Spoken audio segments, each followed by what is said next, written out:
Hola a todos, bienvenidos a esta sección de entrevistas de iNoticias. Y después de un fin de semana bien ajetreado para todo el país y para nuestra comuna, muy decisorio, muy importante para todos, les tenemos un análisis importante para que todos pongan atención, vean en qué quedamos, para dónde vamos y cómo será la mejor forma de caminar de aquí en adelante. Hoy nos acompaña Carlos Patricio Ulloa, una opinión bastante certera. Él es periodista y egresado de Derecho, también experto en participación ciudadana, ex asesor político de varios ministros de nuestro país, jefe de comunicaciones, mejor dicho, tiene una visión bastante amplia del proceso que estamos llevando como país. Y le doy una cordial bienvenida, Patricio. ¿Cómo ha estado? Hola, muy bien, muchas gracias por la invitación. Un saludo cordial a todos los televidentes de INET. ¿Mucho trabajo desde ayer? Sí, bastante, porque hemos colaborado con otros medios de comunicación en la región de Los Ríos. Ha sido un proceso intenso, no solo por las expectativas que habían de la elección, sino que también porque se superó la barrera psicológica del 50% de participación, que era algo que se venía demandando hace mucho tiempo. Y eso de alguna manera denota que hubo interés. 55% de electores sufragaron ayer, y además porque hubo un resultado claro, con más de 10 puntos porcentuales de diferencia, sí, lo que no admite discusión respecto de quién es el legítimo ganador de esta segunda vuelta presidencial, que es Gabriel Boric. Claro que sí. Gracias por esa introducción tan clara. ¿Qué se nos viene? ¿Cómo siente usted al país en este momento después de estas elecciones que estuvieron bastante reñidas al comienzo, como muy... La semana pasada tuvimos unos invitados y ellos veían que el panorama iba a estar como muy parejo, pero nos dimos cuenta en media hora después de las 6 de la tarde ya era muy seguro que un candidato era presidente. Lo que ocurre es que uno, primero que nada, no puede mirar los resultados de la primera vuelta con una óptica matemática. La política lo que tiene como característica es que es muy impredecible. Entonces, en primer lugar, la preocupación central era, más que quienes votan, es quienes no votan. O sea, si usted me dice que este es un proceso polarizado, yo le digo que no, porque si fuera polarizado le interesaría a los 15 millones de electores. Y la verdad que partamos de esa base: a la mitad de los chilenos y extranjeros que tienen derecho a voto no les interesa lo que pasa en la política, primero porque hay desafección, segundo porque hay un desinterés, decepción, incluso miedo a este proceso. Por lo tanto, ahí hay una preocupación central. A la mitad de los chilenos no les interesa la política. En segundo lugar, tampoco podríamos decir que era un proceso tan determinante, porque recordemos que en la primera vuelta hubo elección conjunta de diputados y senadores, sí, además de consejeros regionales. Y en el resultado de la elección de diputados y senadores prácticamente hay un empate entre las fuerzas de centro izquierda y de centro derecha. Y esto es muy importante decirlo, porque obligó a moderarse a los candidatos en la segunda vuelta, en primer lugar. ¿A centrarse un poco? A centrarse, y fue contradictorio, candidatos de extremo comportándose como candidatos de centro. Fue sí, algo bastante especial. Pero quiero apuntar al resultado de la elección parlamentaria, porque, por ejemplo, Gabriel Boric ha señalado, hoy presidente electo, en algún momento habló de refundar Carabineros, en otro momento habló de reformar Carabineros. Carabineros se rige por una ley orgánica constitucional. Esa ley tiene un quórum de 4/7. En la práctica se requieren 88 diputados. Quienes apoyan a Gabriel Boric no llegan a ese número. No. Quienes se oponen a Gabriel Boric tampoco. Es decir, hay que llegar a acuerdos, hay que conversar, hay que buscar de alguna forma una negociación política. Y me sigo deteniendo en este tema porque en nuestra legislación tenemos 4 tipos de leyes. Leyes interpretativas de la Constitución que requieren 2/3 de los diputados y senadores en ejercicio. Tenemos las leyes orgánicas constitucionales que requieren 4/7. Y aquí está, por ejemplo, la ley de votaciones populares y escrutinio, está la ley de gobierno y administración regional, está la ley de municipalidades, la ley de las Fuerzas Armadas. Y luego tenemos las leyes de quórum calificado que requieren la mitad más uno de los diputados y senadores en ejercicio. Hay tanta fragilidad en uno y otro sector que podría incluso llegar a darse el caso de que ni siquiera pudieran tener esa mayoría para modificar esa ley. Y finalmente las leyes las leyes simples, que simplemente requieren la mitad más uno de los diputados y senadores presentes. Entonces, en ese cuadro, la verdad que la elección de Gabriel Boric versus José Antonio Kast había perdido una importancia.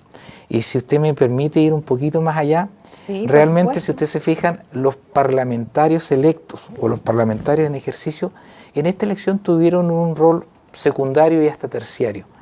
¿Por qué ocurre esto? Porque para los partidos políticos en general, la verdadera elección es la elección de diputados y senadores. Ahí se juega el poder político real. ¿Es porque ellos son más cercanos a la población o por qué? No, porque en definitiva los partidos, la importancia política de los partidos está en cuántos diputados y senadores tienen para concurrir a la confección de las leyes. ¿Sí? Ahí se juega la trinchera de los partidos políticos. La elección presidencial, que puede parecer un contrasentido, viene por añadidura. Tenemos gobiernos fantásticos, no tenemos gobierno, bueno, tenemos la presencia en el Congreso. Estoy hablando desde la óptica de los partidos políticos. Por eso creo que el resultado, además, podría haber sido distinto si se hubieran cumplido 4 o 5 premisas. Uno, que hubiera votado más tercera y cuarta edad que juventud, cosa que no ocurrió.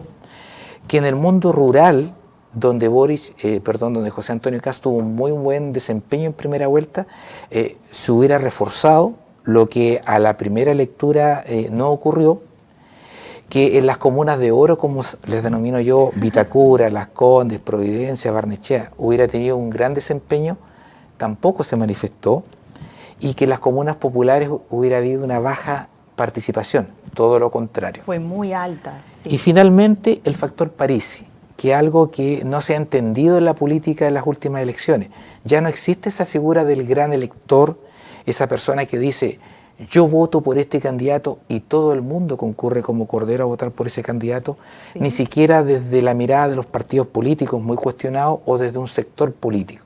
Y tanto es así que en la región que ganó Franco Parisi, que fue Antofagasta, sí. Gabriel Boric tuvo un rotundo triunfo, entiendo, si la memoria no me falla, por 60-40. Y creo que Parisi había dicho que sus votantes iban a votar por Kast. Exactamente, por lo tanto, se le cayeron todas las premisas con las cuales José Antonio Kast, que además debían concurrir de forma copulativa para poder ganar, no se dieron. Sí. Y es por eso que podemos empezar a explicar el resultado de ayer.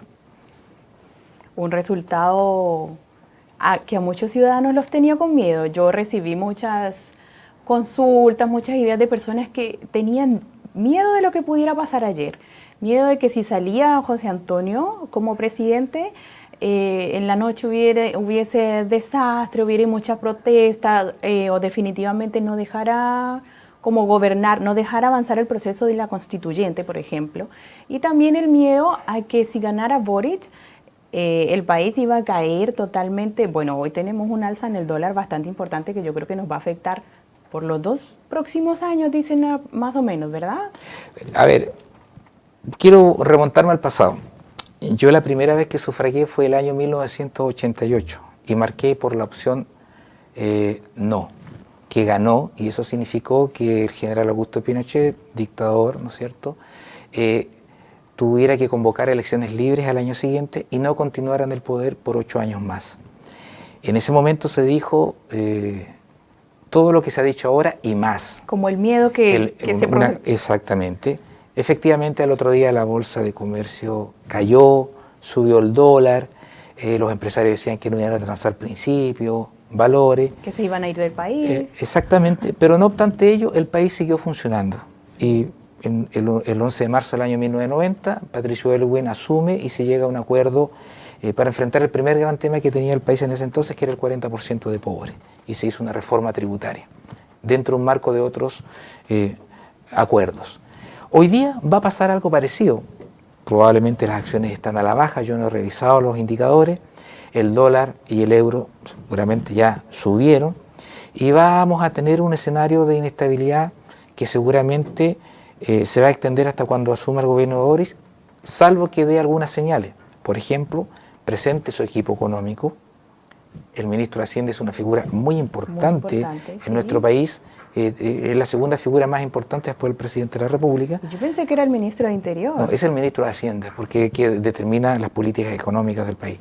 Luego, el gabinete con el cual va a gobernar Gabriel Boric, van a ser señales importantes para los economistas, para los inversionistas.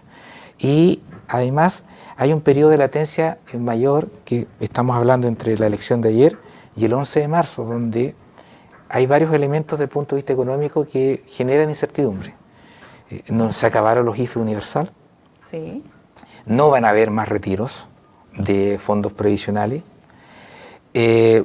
producto de que creció tanto la economía en este año con los bonos, con los retiros, sí. Va a haber una contracción de la economía por razones obvias, va a haber menos circulante, menos poder adquisitivo, y eso probablemente pueda redundar en que haya un retroceso en los niveles de ocupación, porque hoy día además hay una economía informal increciendo. Muy alta. Entonces, sí. Esos elementos, yo asumo que tendrá que haber hoy día, a partir de las 14 horas, hay una reunión entre el presidente electo y Sebastián Piñera, donde tendrá que ser parte de la conversación, o sea, no se puede quedar esto estancado esperando hasta el 11 de marzo. Ahí hay un periodo con elementos de incertidumbre que Gabriel Boric, en su calidad de presidente electo, tiene que salir ya a dar señales a la comunidad, al mundo económico y a la ciudadanía, que es la que tiene cifradas expectativas en él de hacer reformas. Hay otra situación súper importante, que esta era una elección especial porque el presidente que ganara, con toda seguridad, asumía con una constitución, la de 1980, y probablemente va a terminar su periodo con una nueva constitución. Y aquí me quiero detener porque se han dicho varias cosas que yo creo que escapan a la realidad. Primero, la convención constituyente, por el formato que tiene, requiere de 2/3 para aprobar el contenido en todo su texto que se va a someter a aprobación ciudadana. 2/3. 2/3. Entonces, cuando se eligieron a los constituyentes, si bien hubo una amplia votación, ni la izquierda, por decirlo así, eligió 2/3 para imponer lo que quisiera, ni la derecha eligió 1/3 que se llamaba el derecho de veto para oponerse a todo. Y lo que estamos viendo con matices más, matices menos, es un proceso de conversación, de discusión, para llegar a acuerdos. Siempre hay exaltados, siempre hay moderados, siempre hay barras bravas, pero en definitiva se va a llegar a un acuerdo. Y nota importante, porque se ha olvidado de algo y que no ha estado presente. La constitución que se proponga tiene que ser ratificada en un plebiscito de salida. Sí. Y a diferencia de todas las elecciones que hemos tenido, aquí la votación es obligatoria. Los 15 millones de inscritos están obligados a concurrir a votar. Ese yo creo que es un voto muy importante de los ciudadanos entonces. Exactamente, y tiene que salir entonces a pronunciarse la ciudadanía en ese plebiscito de salida. Y lo más importante... Simplemente los ciudadanos ahí tienen que decir apruebo o desapruebo. Así es. Tienen ninguna otra opción. No hay otra opción. Entonces ese es un elemento importante y yo creo además que hoy día estamos en un periodo de buenas intenciones, todos queremos que le vaya bien a Gabriel Boric, lo ha dicho José Antonio Kast, lo ha dicho el presidente Piñera, pero a contar del 11 de marzo se inicia un nuevo escenario, un escenario que yo denomino de trinchera, de mucha batalla, donde las primeras señales son cómo queda compuesta la directiva tanto de la Cámara de Diputados como el Senado, y lo más importante, las comisiones. Sí. Porque en definitiva hay todo un trabajo administrativo, burocrático, de cómo yo priorizo un proyecto, cómo yo lo trabo, cómo yo suspendo la discusión, etcétera. Como la oposición hace oposición. Exactamente, y la oposición puede ser constructiva o destructiva. Entonces ese es un periodo a tener presente. Y otra cosa importante, que en Chile nosotros entre 1891 y 1924 tuvimos un periodo que se denominó de facto parlamentarismo o régimen parlamentario. Tuvimos 7 presidentes de la República, ¿cuáles eran las características? Primero, porque esto es, ya tengan ustedes presente, en plena posterior a la guerra civil del 1891, de mucha fragilidad en los partidos políticos. ¿Qué ocurre hoy día? Hay mucha fragilidad en los partidos políticos. Sí. Coaliciones débiles e inestables. ¿Qué vemos hoy día? Coaliciones débiles e inestables. con la figura de la permanente interpelación a los ministros, figura que está consagrada en nuestro orden jurídico. Por lo tanto, vamos a tener mucho de eso. Mucha discusión, mucha guerra de guerrilla y finalmente va a tener que resucitarse algo que se menospreció en los últimos años, que fue la cocina política. Se van a tener que llegar a acuerdos, es la única manera de avanzar. Nadie tiene los quórums para imponerle al otro su visión de país y lo importante es que prime la cordura. Creo yo que todos queremos que al país le vaya bien y también permítame decirle, Angélica, que el 11 de marzo, por obra y gracia del Espíritu Santo, no se acaba el fenómeno de la migración irregular, claro. No se acaba la lacra del narcotráfico, no se acaba la violencia en la Araucanía, no se acaba las listas de espera en salud y tampoco se acaba ese drama que es de las personas que son allegadas y que no tienen una vivienda propia y agreguémosle el apellido digna. Entonces hay tareas pendientes que hay que enfrentar con mucho entereza, con mirada de Estado. Y quisiera agregar algo, en todos los procesos exitosos en el mundo, partiendo por China, que es un Estado que se define comunista, con una economía de mercado, si no hay crecimiento económico que permita generar cargas impositivas con las cuales aplicar políticas públicas, es imposible. Eso hay que tenerlo claro y yo creo que la ciudadanía de alguna forma sí lo tiene claro y esperamos que eso se pueda materializar, insisto, en acuerdos nacionales que se traduzcan en políticas públicas realizables. Sí, esperemos que nuestro presidente electo vuelva, porque hace un tiempo atrás él fue el que lideró esta coalición para llevar a cabo la nueva constituyente y bueno, esperemos que tenga la misma capacidad de liderazgo para escuchar, para flexibilizar un poco y para contener a otros partidos que yo creo que van a ser un aporte importante, otros líderes de otros partidos. Este presidente que acabamos de elegir los ciudadanos recogió cuatro características importantes que van a hacer historia en Chile. El presidente electo más joven. No sé si usted recuerda algún otro presidente joven que haya habido aquí en el país. Hay un presidente, tengo la duda con tengo la duda con quien antecedió a Bernardo Higgins, fue nuestro director supremo, pero antes estuvo un argentino, Manuel Blanco Encalada, y tengo la duda si él tenía una edad aproximada como la de Gabriel Boric, tengo esa duda. Sin duda es el presidente más joven de la historia. Además es un presidente que surge del movimiento estudiantil. Claro que sí. Que es algo que una figura como poco común. Todos los presidentes de alguna manera hicieron carrera en partidos políticos, incluso pasaron por el Congreso. Sí. Y este también es una característica atípica del presidente electo. Otro más del presidente. Fue más votos emitidos en una elección. La convocatoria de ayer, más votos en una elección. Así es. En Chile, con respecto a otras elecciones presidenciales, ¿nunca había habido tanta votación? No, además tiene el atractivo o el punto que llama la atención, que es en una elección voluntaria. Claro que sí, ese era el punto número 4. Después del voto voluntario fue el que ha tenido mayor porcentaje. Eso significa que la ciudadanía tenía ganas de salir y de ejercer su derecho y su deber. Tengo la impresión que aquí se enfrentaron dos miradas culturales. Se enfrentó por una parte la esperanza y por otra parte el miedo, así como se fue un poco configurando la campaña. Y yo creo que también fue una batalla generacional, porque lo hablábamos antes de iniciar esta entrevista, que el Chile de 1990 en adelante es un Chile muy distinto al Chile que me tocó vivir, entre comillas, a mí en mi adolescencia y a las generaciones que me anteceden.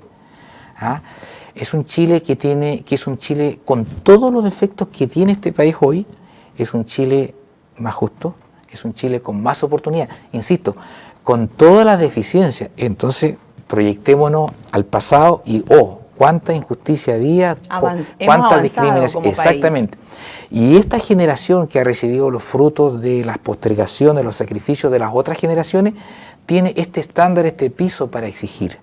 Por lo tanto, creo que ahí los jóvenes dijeron presente en esta votación en una suerte de defensa de luchas conquistadas, y yo hablaba desde el punto de vista cultural, los derechos reproductivos, los derechos sexuales, los derechos de los migrantes. Entonces, esa fue un poco una batalla que se dio, porque quiero citar un solo ejemplo para quienes la memoria nos falla. El año 1998 se promulgó una ley que estableció la igualdad entre hijos, que se comenzó a discutir a principios de los 90. Y esa ley establecía, antes de dictarse esa ley, que dijo que había igualdad entre los hijos nacidos en el matrimonio y fuera del matrimonio, había una distinción que decía que los hijos eran legítimos, aquellos nacidos dentro del matrimonio. Luego teníamos los hijos naturales nacidos fuera del matrimonio, reconocidos por el padre, y los hijos simplemente ilegítimos. Con una serie, que no eran reconocidos. Los que no eran reconocidos, con una serie de consecuencias, por ejemplo, en derechos sucesorios. Esas discriminaciones se acabaron. Para un joven, una persona que tiene 20, que tiene 30 años, es algo de su esencia que así sea. Y si uno le dice que esto no era así, pero ¿cómo lo permitieron? ¿Cómo lo toleraron? Bueno, esto demuestra que en un país hay avances, hay retrocesos, hay conquistas, se defienden esas conquistas, se perfeccionan esas conquistas, pero esto no ocurre de un día para otro. Chile tiene una historia independiente de 200 años y en esa historia han habido muchos avances y han habido retrocesos. Pero por eso siento yo que conceptualmente ayer se dio una suerte de batalla cultural y generacional. Y ese mandato lo tiene hoy día Gabriel Boric. Es un cheque en blanco, pero también podríamos decir que es un cheque a fecha. O sea, la gente no va a esperar 4 años para ver resultados, no va a esperar 3 años para ver resultados, no va a esperar 2 años. Pronto las promesas. Efectivamente, y en los últimos años además hemos tenido una característica que el apoyo electoral en términos de estudios de opinión disminuye ostensible y rápidamente. Probablemente, espero equivocarme, pero probablemente tendremos apoyos inferiores al 50% en los estudios de opinión que se hacen a contar de abril, mayo del próximo año. Claro que sí, cuando comiencen a ajustarse aquellas peticiones. Y a nivel local, para aquí la región de los Lagos, Osorno, que han sido históricamente de derecha, veíamos que en la primera vuelta el candidato que había ganado era José Antonio Kast.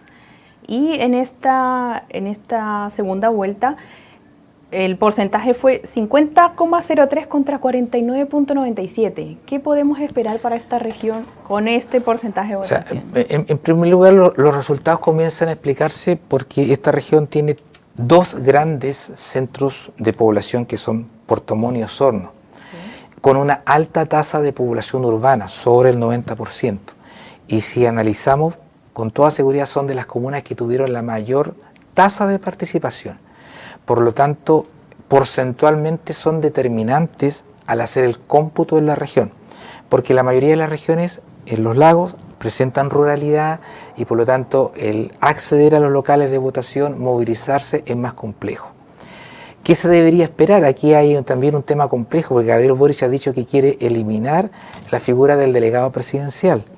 Y dijimos que para eso no tiene los votos porque esta ley es orgánica constitucional. Claro que sí. Por lo tanto, ahí hay un primer desafío. Yo creo que lo que podrían esperar son las municipalidades, en primer lugar, que haya una mayor aportación, también un compromiso de Gabriel Boric al Fondo Común Municipal, y en segundo lugar, que se perfeccione la ley de gobierno y administración regional, porque tiene poco presupuesto el gobernador regional y aún sus facultades son limitadas. Hoy día la proporción de inversión pública que determina el gobierno regional, en términos muy simples, es de 1 en la región versus 10 en nivel central. Y debería tenderse en el mediano plazo a que sea de un 50 y 50 para determinar la inversión regional. Bueno, gran tarea para el nuevo candidato. Yo le pido, Patricio, que por favor nos dé como un mensaje de aliento a todos los ciudadanos, que los invite a que, yo creo que la mejor invitación que podemos hacer ahora es apoyar este nuevo gobierno, a ser parte de y dejar que haga su trabajo. Aquí está su cámara. Bueno, más que una invitación, sino que yo creo que lo primero que hay que hacer es que hay un resultado que se tiene que respetar. Ahora es tarea del presidente electo dar las señales de gobernabilidad, designando su gabinete e ir concretando su programa de gobierno en políticas a implementar. La ciudadanía de alguna manera se pronunció por un equilibrio de fuerzas en el Congreso que van a tener que dialogar con el presidente electo, y lo más importante aquí es que las señales políticas den confianza a la ciudadanía. La ciudadanía requiere respuestas en mediano plazo, a veces no tanto en el fondo, pero sí en la forma, y eso es importante en materia de salud, eso es muy importante en materia de vivienda y es muy importante en materia de pensiones. Muchas gracias, Patricio, por su tiempo, y yo los dejo a ustedes cordialmente invitados a esta segunda tanda de noticias de INET TV.